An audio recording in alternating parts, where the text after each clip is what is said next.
Look, Scanlan's down, Kaylee's drunk, Vex is stuck in Kymel, and the Conclave's been finished. It's hard to dream up a more bittersweet situation to be in right now. This is Natural 9, Episode 84, covering Critical Role, Episode 84. Kaylee arrives, still drunk, still pissed, but she finally gets a look at Scanlan. Her deadbeat dad sure is dead. She slaps him for it because he made her a promise. She tries to leave, but Pike insists that she stay to help them, as she's going to give them a bigger chance of bringing him back.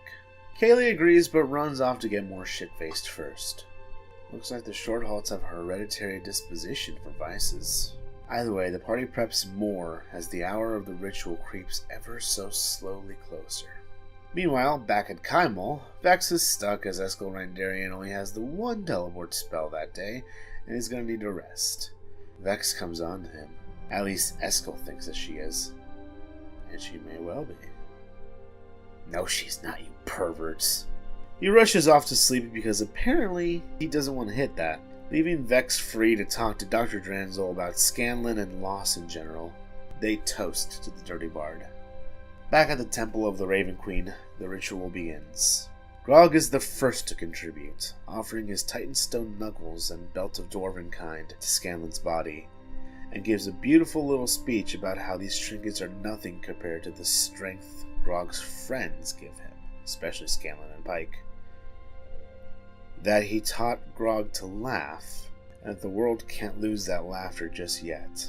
The Goliath caps it off with a heartfelt rendition of the Washington Redskins fight song, pleading that he get his little buddy back. Persuasion check with advantage. 14.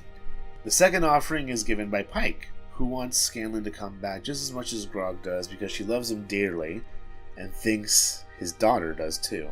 She performs her own piece, an original poem that gets a little into the crass territory, so perfect for Scanlan, and ends up breaking up near the end of it.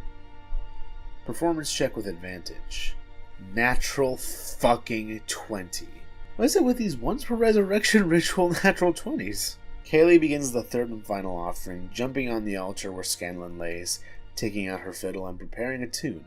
Vax thinks maybe sobering up will help things out, so he casts Lay on Hands on her to get rid of the alcohol. She then performs a ditty that starts off low and sad, but ends up picking up in life. A second performance check, a rare duplicate contribution allowed for the ritual. It's a 14. And Matt makes the final roll. It's a natural goddamn 20! The world isn't ready to lose you just yet, Shorthalt. The final DC was a 7, by the way. Started off as 12, per the Fading Spirit rules, and 2 successes brought it down to 6, with 1 failure bringing it up to 7. A smile creeps across Scanlan's face as he fades into unconsciousness. Looks like he's in a small, plot-induced coma. Sam isn't here this week after all. Of all weeks not to be here. With that completed, the party starts moving Scanlan to the castle. News of his revival reaches Care, Kima, and Allura, and all breathe a sigh of relief. Allura then sends a message to Vex, who celebrates with the barkeep at the bar. Grog keeps vigil at Scanlan's door, while Pike keeps him comfy, and Care walks up to Grog to drink with the barbarian, as well as to pick his brain about resurrection, of all people. Well, Care figured he'd be the one to least likely ask questions. Specifically, he asks about needing a body to resurrect a person. What is Care after? Eventually, an eavesdropping Percy and Pike join them in drinking up, leading them to prank the fuck out of Scanlan by tying him up and smearing pudding on the walls. They're just classy as fuck, aren't they? Meanwhile, Vax is still at the Temple of the Raven Queen into the night, down to his skivvies, wondering what's next for them all. Eventually, sleep takes them all, and the next day, Vex shows up bright and early. Eskel's giving shit for his lecherous ways. The party discusses their next steps, and they ultimately decide to head to Amon with the girlfriends to check up on the reconstruction. Vax and Vex have a small heart-to-heart about their own next steps, with Vex wishing to stay in Whitestone and Vax thinking about going to Zephyr with Kiki. They decide to hold off on those plans for now and rejoin everyone as they head off to Imam. Looks like everything's going just fine now. The heartbeat of the city is still intact as people help each other and rebuild. It's a beautiful sight. Kara reunites with his captain, Samantha, and says his final goodbyes to the party as he prepares to go back to Westrun to oversee reconstruction efforts there. Kiki tells him that Vox Machina was better when he was around, and he replies in his own awkward way that they were always better. He walks off into the sunset, ending Kara's arc in the story. Love you, Rothfuss.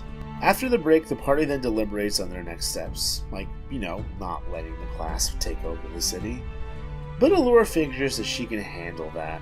After all, she's a senior member of the currently quasi-in-rule Council of Taldore. She plans on finding the other council members, the living ones, promoting Zelda Taldore to the council because she knows all this stuff and she was basically filling the role of her late husband, and preparing to aid in any way they can. Vox Machina parts ways with the girlfriends, with Kima asking them not to mention they've seen her to board should they go to Vasselheim. This confuses Grog greatly. Lie. No. Just tell me you haven't seen him. Well, I have seen you. Tell him you haven't. Whoa.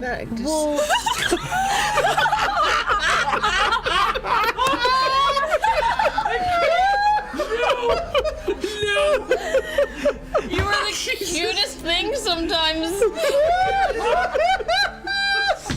He's like the Chihuahua with the bulging eye. The party heads to Greyskull Keep. Along the way, Kiki spots the body of fallen Ashari, and a local hero tells them that Ashari are still fighting some of the wyverns down at the Stormcrest Mountains, and they should be back soon. No dead Corrin, thankfully. They arrive at the keep and check it out one more time before heading to Vasselheim to bury the ashes of Senekir's wife Zafine, like they promised. Grog digs around Percy's lab, for cool stuff, and Vax catches him and thanks him for bringing back Scanlan. And then he slaps Grog and disengages to get the fuck out. Grog just takes it. He is all sorts of adorable today. Next stop, Vasselheim. This time no fighting, though. Grog's a bit sad about that, and also soot-covered. A rare moment of Keyleth-esque paranoia by Pike, as she worries a bit about the box with Zafine's ashes, which brings everyone else into paranoia mode. Except for Kiki, of all people. Pike just doesn't trust anyone anymore. But sometimes a box of ashes is just a box of ashes. But eventually sense wins out, and the crew heads to Vasselheim. Specifically, the Abundant Terrace and the Birthheart. They ask around when they arrive, but no one's heard of Zafine. They do get pointed to the Birthheart. Pike Insight checks everyone ever. They arrive at the Birthheart, and it's not a single tree, it's a cluster of beautiful, tall-ass trees. People are walking all around, and Grog keeps up appearances by saying, "Bidet." Vex looks around for maybe some sort of small tombstone? There's nothing explicitly like that, but a small circle of rocks is found. Kinda looks like a marker. They keep going deeper, and then they get to the deepest part of the Birthheart. It's beautiful. Worshippers of Melora abound, and Kiki walks up to one of them. Kiki asks about a place to bury the ashes, and the woman decides to witness for them as they do so, because it's cool. Awkwardness from Vox Machina aside, they head to a really nice place in the Birthheart to bury, and then they're reluctant. Oh my fucking god, you guys just fucking bury the box, you motherfuckers! War has changed, Vox Machina. They bury the box, Keyleth stone shaping a simple stone ring for the shrine. After all, Senekir was a jewel maker. As they leave, they ask about, getting a tour, and Kiki shows off the Spyro complex a little bit. After all, it's a relic of Melora. And maybe you should have led with that, guys. The woman reveres it, and says it's one of the greater relics of Melora, and suggests returning it to the priestesses of Melora, as it would give them great aid. Awkward. Or not. The woman says keep it for now, and to continue to put it to good use to better the world. Kiki doesn't know how to handle all this god stuff, but the woman assures her that it'll all be okay. She leaves, and then the party heads out. Pike's still feeling weird about the box for some reason, but Vax figures it's best for all of them if they just let off some steam and suggests heading to the Crucible to have Grog punch some shit.